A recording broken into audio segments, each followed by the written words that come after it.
Fala galerinha, tudo bem com vocês? Então vamos lá, gente, mais uma aulinha. Hoje a gente vai começar o nosso estudo sobre os monômios. Aquele lá mesmo, que eu disse para vocês que era trevoso, tá? Então vamos lá. Mas a gente vai conseguir tornar ele bem simples, tá? Então vamos lá. Quando eu falar de monômios, professor, o que é monômio? Nada mais é do que uma expressão algébrica onde ela é munida, ou seja, ela possui multiplicações cujos fatores são números reais e números desconhecidos, também chamado de incógnitas. Aquele que a gente conhece vulgo letra, tá? Quando a gente tem letras, tá? E aí a gente tem algo que não pode existir entre eles. Os monômios, eles só vão possuir multiplicações entre eles. Aí ele tem assim, aí a gente diz assim, ó, dessa maneira, não é considerado monômio qualquer expressão algébrica que possua adição, subtração ou incógnita como denominador. Ah, professor, o que é isso, incógnita como denominador? Quando a gente tem uma divisão, tá? E essa minha divisão, o meu denominador seja uma letra. Por exemplo, se eu tenho 2A sobre B, ele já deixa de ser um monômio e passa a ser um binômio, mas isso é o que a gente vai ver mais para frente. Nossa aula hoje é só sobre monômios, tá? Então, só relembrando, monômio, gente, é quando a gente vai ter, né, apenas multiplicações entre números e letras, tá? E não pode haver adição, subtração, nem divisão onde a minha incógnita seja, o meu denominador seja uma letra, tá? Ah, professor, é um número. Não tem problema. Só não pode ser se for uma letra, tá ok? E aí a gente vai ver aqui alguns exemplos, né? Por exemplo, 5ab ao quadrado. Aqui a gente só está vendo multiplicações entre eles, né? Ó, ab ao quadrado também só tem multiplicações, ou seja, a vezes b ao quadrado é só multiplicação, né? X, y, z é x vezes y vezes z, também só tem multiplicação entre eles. 3xy ao quadrado, 3 vezes x vezes y ao quadrado, também só tem multiplicação entre eles. Quando a gente agrupa números e letras juntos, entre eles significa dizer que tem sempre uma multiplicação. Não, a gente não precisa necessariamente aparecer um ponto ou um x, né? A gente pode basicamente dizer que se eu tenho um número e uma letra perto uma da outra, então significa dizer que ali eu tenho uma multiplicação. Nesse caso aqui eu tenho 3xy ao quadrado, então é 3 vezes x vezes y ao quadrado, né? Aí o próximo, eu tenho 21mn, ou seja, 21 vezes m vezes n. Aí eu tenho 3,5 vezes x ao quadrado vezes y, tá? Que vai dar, é a mesma coisa. A gente tem o 5, somente o 5. Ele também é um monômio, porque ele não tem adição nem subtração entre ele aí, né? Poderia ser 5 vezes 1. A gente pode ver aí uma multiplicação e a gente não está vendo, porque ela está intrínseca, né? E por último, a gente tem aqui, ó, x ao quadrado, y ao cubo, z elevado a 1. Aí a gente também só tem multiplicações entre eles. Em nenhum desses exemplos que a gente deu aqui, ele não mostra para a gente somas, subtrações ou denominadores que eles possuam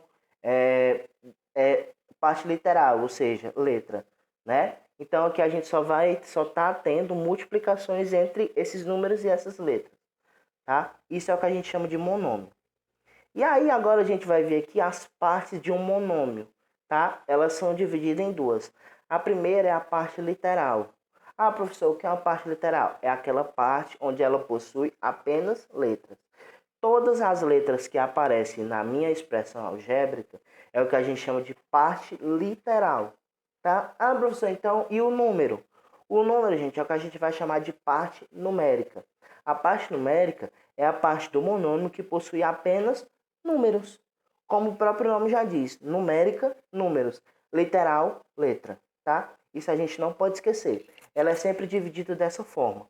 E aqui eu coloquei dois exemplos para a gente esmiuçar ele e ficar bem mais simples, ó. Eu tinha 8x ao quadrado y. Quem é que vai ser minha parte numérica? O 8, tá? Porque é o único número que tem aí. Ah, professor, mas eu tô vendo ali um 2 em cima do x. Calma, mas se ele tá acoplado a uma letra, ele vai fazer parte da parte literal, tá? Todo expoente elevado de uma letra, por mais que ele seja um número, ele vai fazer parte da parte literal, tá? Então aqui eu tenho 8x²y, 8 é minha parte numérica, e x² minha parte literal. Aí o outro eu tenho assim, ó, z², yz². Eu não estou vendo nenhum número aí.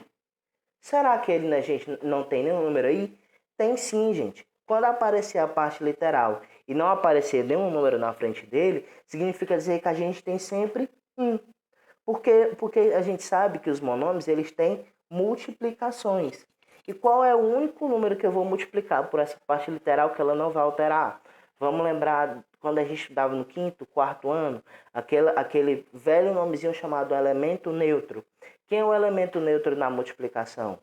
O 1, tá? Então, sempre que vier um monômio e ele não possui número na frente das letras, vocês já podem interpretar, tá? Que esse monômio, a parte numérica dele é 1. Viu o monômio, não tem número na frente, e ele pergunta, quem é minha parte numérica? É o número 1, tá ok? E aí agora a gente vai estudar os graus de um monômio. Como é que a gente acha esses graus de monômio, tá? Os graus do monômio ele é dado a partir da soma dos expoentes da parte literal. Que é essa parte literal? É a parte que tem as letras. Esqueço o número. Mesmo que o número tenha expoente, a gente vai esquecer ele e vai olhar só para a parte literal, tá? Aí eu trouxe aqui alguns exemplos de grau de monômio para a gente ver. Ó. Por exemplo, aqui eu tenho 32. Ele possui variável? Não possui. Por ele não possuir variável, então quer dizer que ele tem grau 0, tá? Ele é de 0 graus, tá? Aqui no outro caso, ó, quem é meu expoente? Meu expoente é 1, então é primeiro grau, tá? Aqui eu tenho 3zy, né? Aqui eu tenho 3y. Aqui tem um x, mas interprete que vocês estão vendo um z, tá? O z está elevado a 1 e o y está elevado a 1. 1 mais 1, 2. Então, segundo grau, tá? A terceira aqui eu tenho 3yz, né? Se não tem nenhum expoente entre eles, significa dizer que o expoente é 1. Então, é x elevado a 1, y elevado a 1 e z elevado a 1. E a gente somando os expoentes, 1 mais 1 mais 1, 3. Ou seja, terceiro grau, tá? O próximo, eu tenho 5x² yz. O x está ao quadrado, então x elevado a 2. O y não aparece nenhum, então quer dizer que o expoente dele é 1.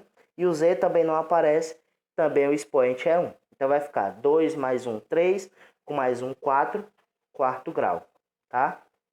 Depois, eu tenho 7a², b², c. a², a elevado a 2, b², b elevado a 2, e c, se não aparece, a gente diz que tem o denominador, que o meu expoente é 1. 2 mais 2, 4, com mais 1 do expoente do c, 5. Então, quinto grau, tá? O próximo, eu tenho 4t², x², uv. O t está ao quadrado, então 2. O x está ao quadrado, o expoente é 2. O não está aparecendo nenhum expoente, então significa dizer que é 1. E o v não está aparecendo nenhum expoente, significa dizer que é 1. E aí a gente soma todos esses expoentes, 2 mais 2, 4, com mais 1, 5, mais 1, 6. Então, sexto grau, tá? E aí, gente, a gente vai ficando por aqui, tá? Muito obrigado pela atenção de vocês. E eu deixei aqui uma coisa muito importante. Que qualquer dúvida que vocês tiverem no conteúdo, não tenham vergonha, tá? Podem procurar os professores, podem procurar a mim, principalmente, qualquer hora. Lembrando, qualquer hora, mas não seja inconveniente de chamar a gente meia-noite, 11 horas da noite, tá? 7, 8 horas da noite, por aí, a gente ainda responde. A partir das 8 também, tá? Então não falem com a gente 5 da manhã, 4 da manhã, né? Nem 11 da noite, meia-noite, não. Que é impossível a gente responder, até porque a gente também tem o nosso horário de descanso. Mas se vocês quiserem tirar qualquer dúvida na hora que estiverem estudando, né? Assim, de 8 às 7 da noite, podem perguntar, não tem problema, tá ok? E aí eu deixei uma frase bem reflexiva, né? Que ninguém vence na vida sem luta. Então, por mais que esteja difícil, mas a gente está conseguindo vencer essa batalha, tá? Então, gente, muito obrigado pela atenção de vocês e até a próxima aula. Tchau, tchau.